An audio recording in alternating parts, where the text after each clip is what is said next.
So the subject, therefore, of this particular talk will be the divine invasion. But I believe the best way to start it is to tell you a story about a divine invasion. A woman wrote to me about her brother, saying that he was dying in the hospital and that he had been away from the sacraments for about 30 years. She said he led not just a bad life, he was an evil man. There's a difference between being bad and being evil. Bad man steals. Bad man kills. An evil man may do none of those things, but he seeks to destroy goodness in others. Well, he was an evil man. He did much to corrupt youth and circulated all manner of evil pamphlets among the young to destroy both faith and morals. And the sister of this man, when she wrote, said about 20 priests have called on him and he threw them all out of the hospital room. So will you please go? Last resort Sheen, I am. I visited him this particular night and stayed about 5 seconds, because I knew that I would fare no better than anyone else. But instead of just making one visit, I made 40. For 40 straight nights, I went to see this man. The second night, I stayed about 10-15 seconds. And I went up 5-10 seconds every night. And at the end of the month, I was spending 10 or 15 minutes with him. But I never once broached the subject of his soul until the 40th night.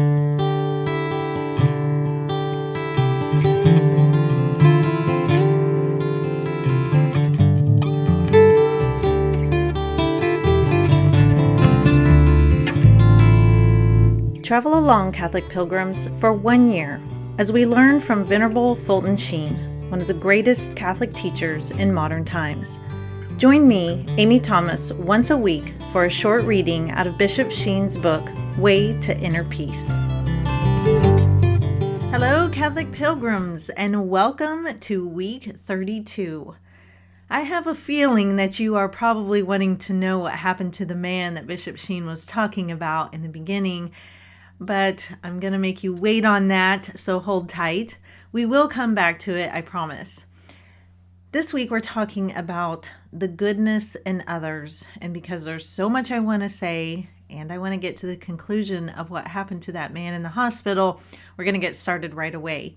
So the 3 key points to pay attention to are love, judgment, and mercy. Number 32. Goodness in others.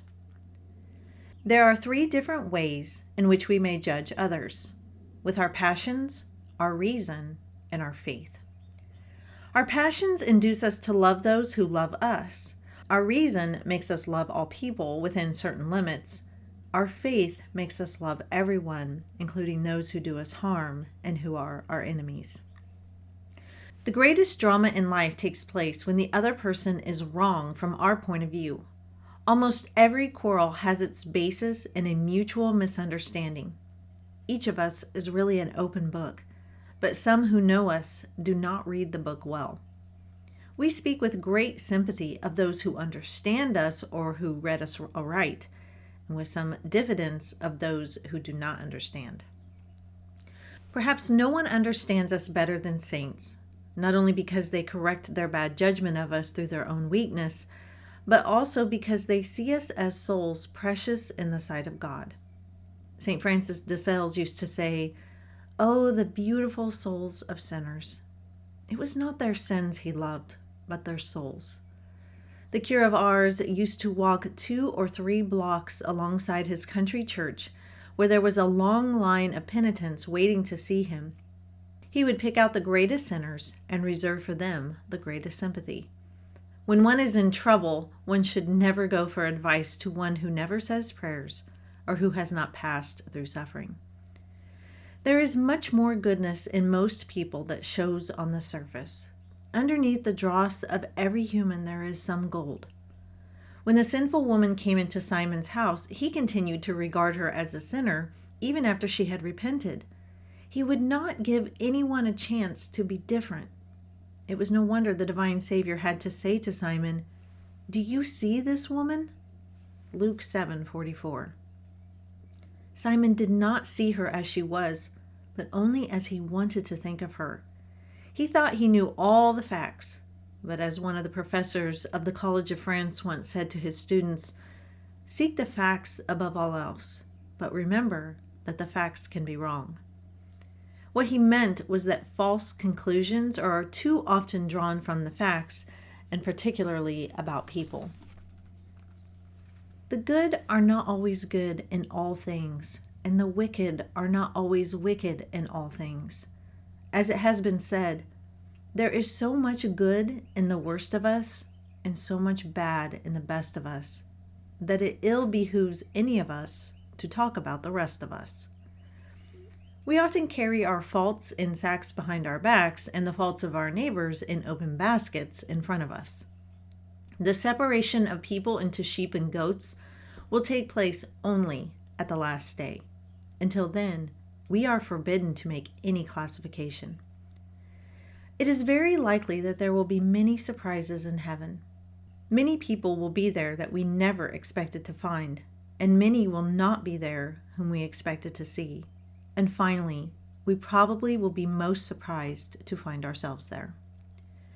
Our divine Lord said, "Judge not, and you will not be judged." Matthew 7:1. By the mere fact that we judge someone else, we have already judged ourselves. How do some women know that other women are catty unless they themselves know how it feels to be catty? The evil that is said of others is often because one is jealous of what they have.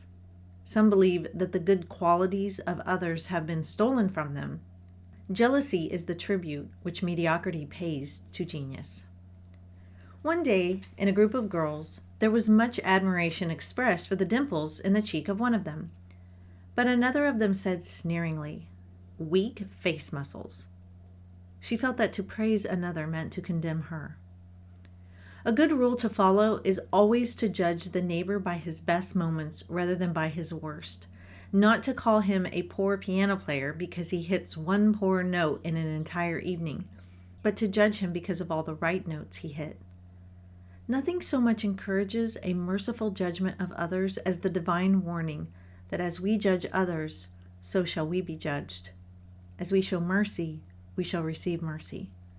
We harvest what we sow. Most people demand of their neighbor much more than God demands of them.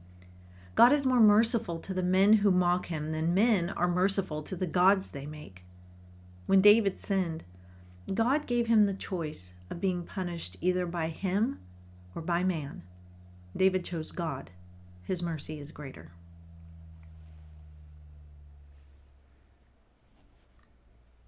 I was recently with somebody and we were having a conversation about many different things, mostly the state of our world.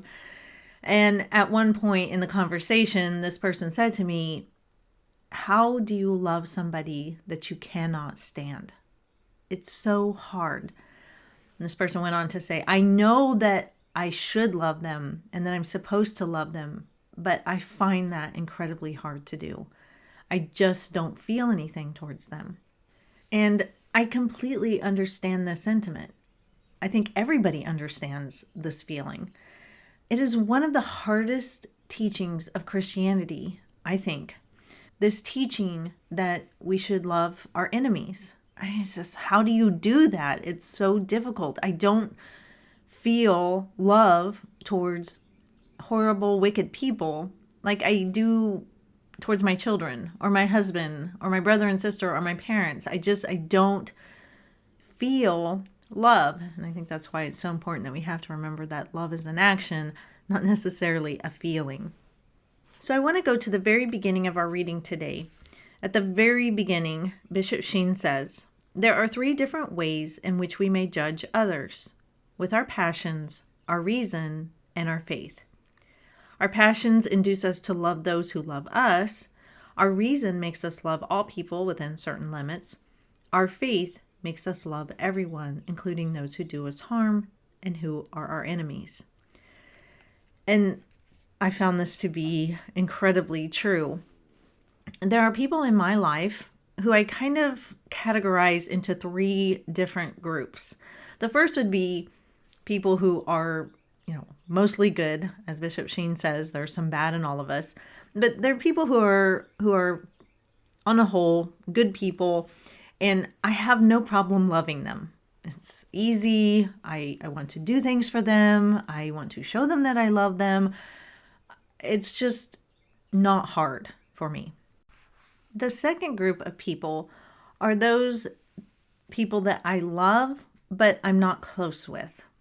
Mostly because we have very different lives, and so just the differences in our lives kind of make it impossible for us to be super close.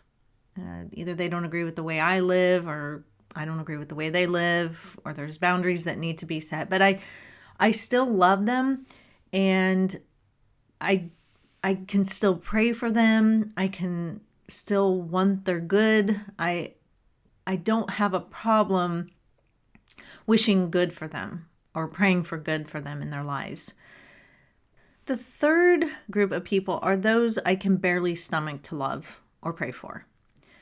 They're those people that just seem so bad, so wicked, that I have a difficult time even wishing good for their lives. And to pray for them is a true struggle. And I don't feel like I love them. I have no loving feelings for them. And so because of that, I really struggle.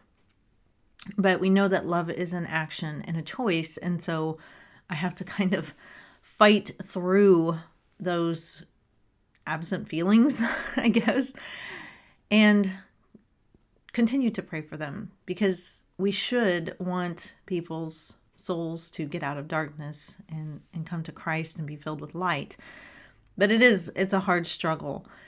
And there's two things that I try to think about when I think about people that I struggle to love.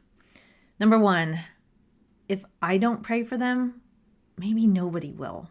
Because chances are, if they're really that wicked and that horrible, other people see them that way and want nothing to do with them. And so they aren't loved by anybody. And it may be only my prayers that are going up for this person. And number two, if they are a wicked person, if they are a really bad person who's trying to snuff out goodness in other people, kind of like how Bishop Sheen defined in that opening segment, I should want them to change so that other people are not hurt by them. Not just myself, but other people. And so I should want goodness to flood into their lives so that people aren't hurt anymore. And I just try to keep those two things in mind when I'm really struggling. So the next thing I want to move to is on page 116. Bishop Sheen says, "There is so much good in the worst of us and so much bad in the best of us that it ill behooves any of us to talk about the rest of us." He goes on to say, "We often carry our faults in sacks behind our backs and the faults of our neighbors in open baskets in front of us. The separation of people into sheep and goats will take place only at the last day." Now, we're talking a lot about judgment here in this little section. And I get this all the time online. We aren't allowed to judge. We're not allowed to judge. Pope Francis says, "Who am I to judge?" Everybody talks about how it is wrong to judge. Now, I have found that generally only people bring this out when anyone ever makes a judgment about sexual sins. It's very rare for people to say, "Stop judging the murderer. How can you judge his actions as wrong?" Nobody ever says that. And nobody ever says to me, it's so wrong to judge the actions of a robber or a kidnapper or a rapist. Nobody has any problem with people judging those people's actions. But if you ever try to pass judgment on sexual sins, whew, man, you will get the "you shall not judge, don't judge" crowd coming out in full force. I see this all the time. Now, the important thing is to make two big distinctions. Number one, yes, we have to judge actions. We do it all the time. And we have to a certain degree, judge actions. Because if I know somebody is not safe to be around my kids, I can't just say, well, I can't judge their actions, and so I should let them around my children because I don't want to be judgy. That would be stupid and unsafe of me and abusive to my kids to subject them to somebody who could potentially cause them great harm. Of course, I'm going to judge that person's actions and say, I can't allow you around my kids. I've deemed you as being unsafe for them. So there are times when we do have to judge actions and say, no, these are morally wrong, or these are things that we should shoot for. And we do it all the time. I mean, that's what our laws are. We say murdering people is wrong. We've judged that action as wrong, and rightfully so. We say that raping somebody is wrong. We judge that action as being wicked and horrible, and rightfully so. But what we cannot judge are people's souls to heaven or hell. And we also don't know the motives sometimes, or we don't know how culpable somebody is for their actions. So that's what Bishop Sheen is talking about here. He says the separation of people into sheep and goats will take place only at the last day. Until then, we are forbidden to make any classification. And that's the truth. We are not God. We don't know all the ins and outs. We don't know what this person has been through in their life. Only God does. And that's why he gets that judgment. And thank God, because I want God judging me rather than man, as Bishop Sheen lays out here at the very end when he says, God is more merciful to the men who mock him than men are merciful to the gods they make. When David sinned, God gave him the choice of being punished either by him or by man. David chose God because his mercy is greater. I'm glad I'm not eternally judged by men, because I think all of us would end up in hell. But sometimes when we do judge other people's actions, we tend to go way overboard. And like Bishop Sheen says, we put our faults in packs behind our backs, and we carry all our neighbors' faults in open baskets in front of us. And we also tend to only focus on the faults of people. And we rarely look for the goodness in people at all. And I love how he touches upon this, when he says the good are not always good in all things, and that's true. And the wicked are not always wicked in all things. And as I was going through this, I was thinking of some of my favorite books and how there's always a person in those stories that seems to be wicked or evil or just not a good person. And yet we find that there is some goodness in them. So Charles Dickens is a master at showing this in his characters. I mean, take Scrooge, for example. He seems like one of the worst guys ever. He won't give his great wealth to the poor. He's horrible to people. Nobody likes him except his nephew, who keeps trying to have a relationship with him. Nobody likes him at all. And he has seemingly wasted his life in his pursuit of money. The money has corrupted his heart. He hoards it, but never enjoys what it can bring to a life, or to give it in generosity to others. And he seems utterly and totally lost. At the beginning of the story of A Christmas Carol, there's absolutely no goodness in Scrooge at all. Nothing. But yet, as the story unfolds and the spirits are able to remind Scrooge of goodness and of the people who have loved him in his life, it does prick his heart, and things start to open up, and we know how that story turns out. He becomes a good man. In A Tale of Two Cities, there's a character in there. His name is Sidney Carton, and he's a lawyer. He's a pretty talented lawyer, but he's just a loser. He's not wicked per se, and I wouldn't even say that he's like bad to the core. He just is not a good person. He doesn't go out of his way to do anything good. He's drunk most of the time. He is listless. He doesn't really apply himself. He could be so much more, but he just doesn't apply himself. And he sees himself as a loser. He really does. And he does fall in love with one of the main female characters. Her name is Lucy. And he wishes to marry her. And thankfully, she lets him down easy. She doesn't, tell him, get out of my life. You're a horrible person. And he recognizes that, he shouldn't be marrying her, but he does have feelings for her and he does want to be with her.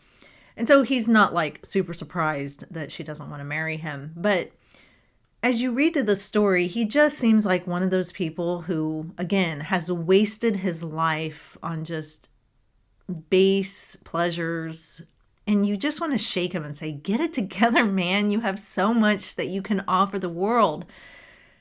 And I won't give it away if you've never read the story, but in a person that seems like there's not really any goodness, you find at the end that there is massive amounts of goodness. Very redeeming story. I just finished reading Great Expectations, and there are tons of characters in that story who seem to be lacking in goodness of any kind. They just seem like miserable, horrible people. If you've ever read it, there's a character called Estella. She's this beautiful, gorgeous, classy girl, but she's just a miserable person in her heart.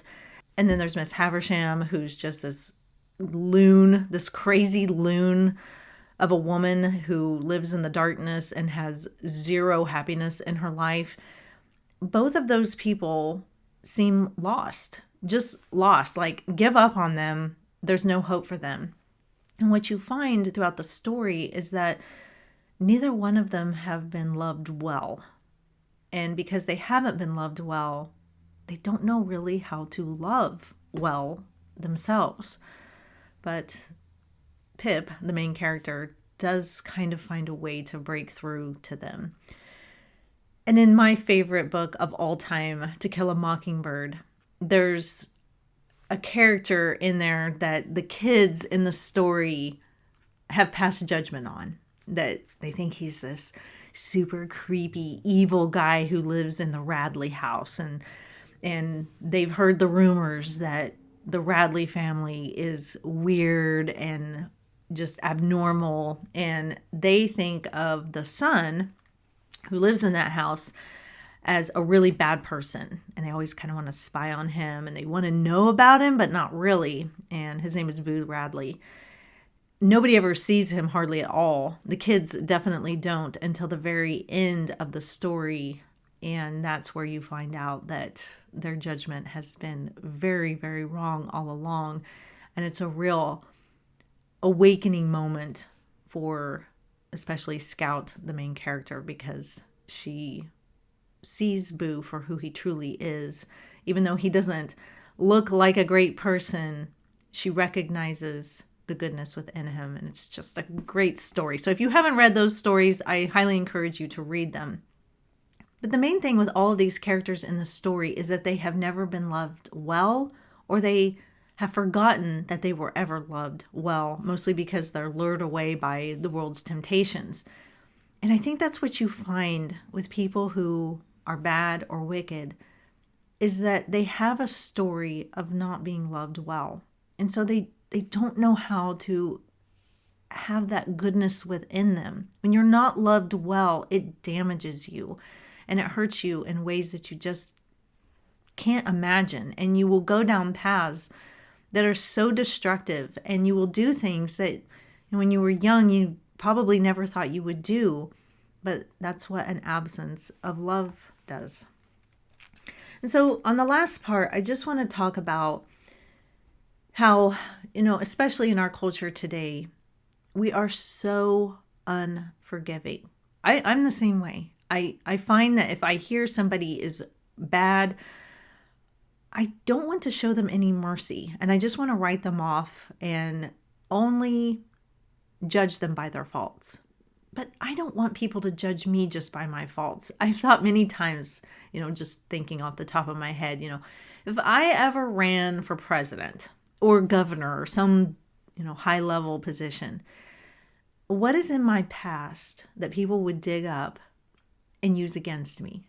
And would they see that I've changed a lot? Or would they just look at my past and chalk my life up to all of the bad things that I have done? And I would hate that. I would want to yell out in the crowd, no, that's not who I am. I know I've messed up. I know I have sinned greatly, and I still do, but I'm trying to be a good person. But would anybody hear me? Because as the mob is today, all that is looked at is our faults. I mean, we see it with our founding fathers. The only thing people can focus on is the fact that some of them were slave owners. Nothing else about their lives matter at all, other than the fact that they owned slaves, which, yes, was horrible and awful. And we've all acknowledged that. But is that the only thing that defines their life? Is that it? It can't be. And we shouldn't want that to be the only thing that defines their life, because then that means that the only things that define our lives are where we've screwed up and messed up and been bad. And none of us want that for ourselves. Nobody wants to be viewed in that way. Of course, there are people out there who are wickedly evil and seem to have no redeeming qualities at all. But for the most part, people are a mixture of good and bad.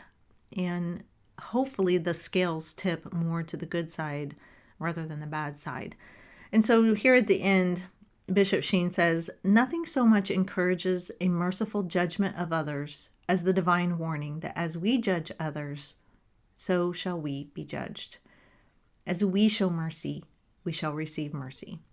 And I think that's something that we do need to keep in our minds. God is merciful, and we should be merciful too. That doesn't always mean that we have to let people back into our lives if certain boundaries have to be set because of abuse or deep pain.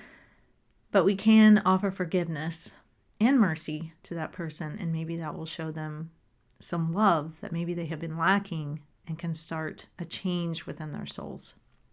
So I think that you're probably wanting to know what happened in the conclusion of Bishop Sheen's story. And so as something a little different, I'm going to play that for you now. The 40th night, I brought with me the Blessed Sacrament and the holy oils, and I said to him, William, you are going to die tonight. He said, I know it.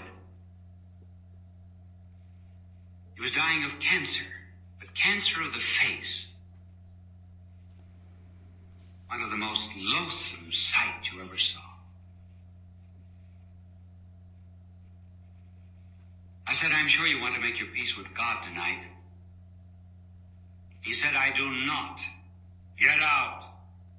I said, I'm not alone. Who's with you? I said, I brought the good Lord along. Do you want him to get out too? He said nothing. So I knelt down alongside of his bed for about 15 minutes, because I had the Blessed Sacrament with me. And I promised the good Lord that if this man would show some sign of repentance before he died, that I would build a chapel in the southern part of the United States for the poor people, a chapel costing $3,500. Not much of a chapel? No, but an awful lot of money for me. So after the prayer, I again said, William, I'm sure you want to make your peace with God before you die. He said, I do not. Get out. And he started screaming for the nurse. So in order to stop him, I ran to the door as if I were going to leave. Then I quickly came back. And I put my head down alongside of his face on the pillow, and I said, "Just one thing, William. Promise me, before you die tonight, you will say, 'My Jesus, mercy.'" He said, "I will not. Get out." I had to leave. I told the nurse that if he wanted me during the night, that I would come back. About 4 o'clock in the morning, the nurse called, and she said he just died. And I said, "How did he die?" "Well," she said, "about a minute after you left, he began saying, 'My Jesus, mercy.' And he never stopped saying it until he died." I hope you can see, Catholic pilgrims, by that story, how the love of that man's sister and the love of Bishop Sheen, by continually going to him, and the love of Christ eventually helped win over that man's soul. And so that is why it is so important for us to never give up on people and always hope for their goodness, seek their goodness, and pray for their goodness. That is all for this week. I will see you back here for week 33. And until then, live the faith boldly and travel well.